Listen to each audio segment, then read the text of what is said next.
ನಮ್ಮ ನಗರ ಬೆಂಗಳೂರು ನಗರ ಸುಂದರ ಉದ್ಯಾನ ನಗರ.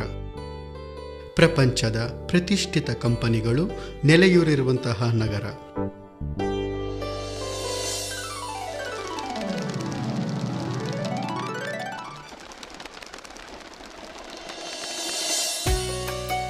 ITBT city, silicon city, A1 city ಎಂದೆಲ್ಲ ಹೆಸರು ಪಡೆದಿದೆ ಹಾಗೂ ಈಗ ಮೆಟ್ರೋ ಸಿಟಿ ಎಂಬ ಹೆಗ್ಗಳಿಕೆಗೂ ಪಾತ್ರವಾಗುತ್ತಿದೆ.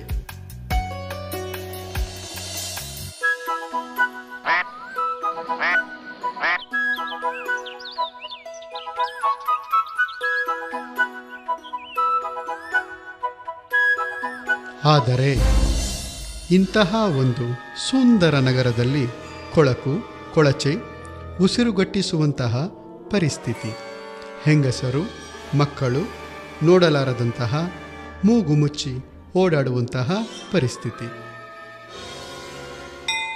ಭಾರತ ಒಂದು ಸಾಂಪ್ರದಾಯಿಕ ದೇಶ. ತನ್ನ ಕಲೆ, ಸಾಹಿತ್ಯ, ಧಾರ್ಮಿಕ ಹಾಗೂ ಸಾಂಸ್ಕೃತಿಕ ಕೊಡುಗೆಗಳಿಂದ ಪ್ರಪಂಚದಲ್ಲೇ ಉನ್ನತ ಸ್ಥಾನದಲ್ಲಿದೆ. ಭಯ, ಭಕ್ತಿ, ಶ್ರದ್ಧೆಗಳಿಂದ ದೇವರನ್ನು ಗುಡಿಯಲ್ಲಿಟ್ಟು ಪೂಜಿಸುತ್ತೇವೆ.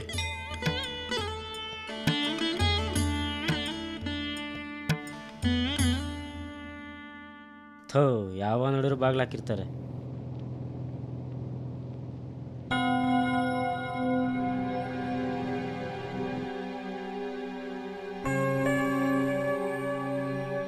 ಆದರೆ ಇಂತಹ ದೇವರುಗಳನ್ನು ನಾವು ಕೆಲವೆಡೆ ಈ ರೀತಿ ನೋಡುವುದು ದುರ್ದೈವ.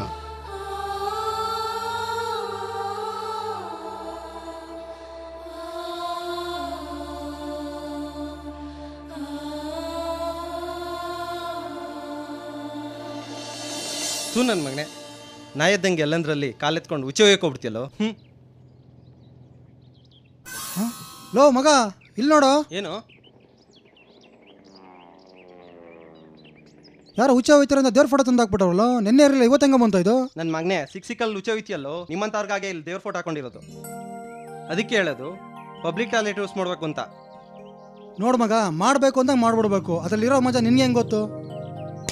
ಲೇಡೀಸ್ ಯಾವತ್ತಾದ್ರೂ ಈ ಥರ ನ್ಯೂಸೆನ್ಸ್ ಮಾಡಿದ್ ನೋಡಿದ್ಯಾ ನೀನು? ಇಲ್ಲ ಬೇಡ. ಬಾ.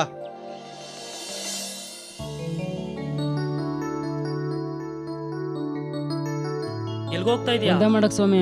2 ರೂಪಾಯಿ ಕೊಡು. ಅದ್ಯಾಕೆ ಸ್ವಾಮಿ? ಇಲ್ಲಿ ಒಂದ ಮಾಡ್ಬೇಕು ಅಂದ್ರೆ 2 ರೂಪಾಯಿ ಕೊಡ್ಬೇಕು. ಅಲ್ಲ ಸ್ವಾಮಿ, ನಾನು ಕೂಲಿ ಕೆಲಸ ಮಾಡೋನು ಸ್ವಾಮಿ. ಜೊತೆಗೆ ಸಕ್ಕರೆ ಕಾಯಿಲೆ ಬೇರೆ ಐತೆ ಸ್ವಾಮಿ. ಒಂದ್ಸಲ ಒಂದ ಮಾಡಕ್ 2 ರೂಪಾಯಿ ಅಂದ್ರೆ ದಿನಕ್ಕೆ 10 ಸಲ ಮಾಡ್ತೀನಿ ಸ್ವಾಮಿ. ದಿನಕ್ಕೆ 20 ರೂಪಾಯಿ ಆಯ್ತಲ್ಲ ಸ್ವಾಮಿ. ಎಲ್ಲಿಂದ ಸ್ವಾಮಿ ತರೋದು? ದುಡ್ಡಿಲ್ಲ ಅಂದ್ರೆ ಹೋಗ್ತಾ ಇರು.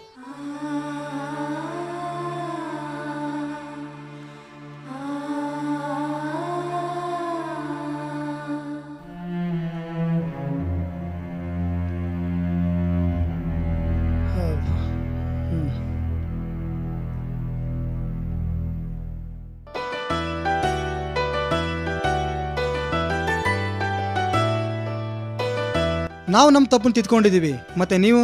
ಭಾರತ ಒಂದು ಕುಟುಂಬ ಇದ್ದ ಹಾಗೆ. ಆ ಮನೆಯ ಸ್ವಚ್ಛತೆ ನಮ್ಮೆಲ್ಲರ ಹೊಣೆ.